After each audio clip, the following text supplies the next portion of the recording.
System আমরা ব্যবহার করি হচ্ছে ডাটাবেস অ্যাজ এ কিউ হিসেবে। তো এখন প্রডিউসার কী করছে, ডাটাবেসের মধ্যে একটা জব তৈরি করে দিছে। এখন এই জবটাকে আবার কনজিউমার সেটা কনজিউম করে। তো প্রশ্ন হচ্ছে আমাদের লারাভেল সিস্টেমে এই জবটা কনজিউমারটা কে? এই কনজিউমার হচ্ছে আমরা যখন লারাভেলের কমান্ড চালাই যে পিএইচপি আর্টিসান কিউ ওয়ার্ক, এই যে আমরা কিউ ওয়ার্ক চালালাম এইটা হচ্ছে আমাদের কনজিউমার। ওকে, তার মানে আমার লারাভেলের ভিতরেই তিনটা পার্টি আছে। ওকে, লারাভেলের ডিফল্ট স্ট্রাকচার আমরা ব্যবহার করি ডাটাবেসটাকে ব্যবহার করতেছি আমরা হলো ম্যাস কিউ সিস্টেমের জন্য।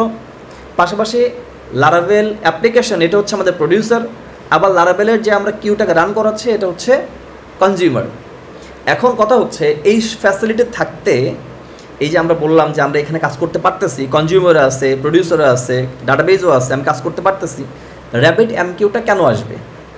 এই প্রবলেমটা বুঝে আসলে পরে আমরা নেক্সট স্টেপে ভালো মতো বুঝতে পারবো আচ্ছা র্যাপিড এমকিউ কী সুবিধা দিচ্ছে, আমরা কী কী পারপাস সার্ভ করতে পারবো।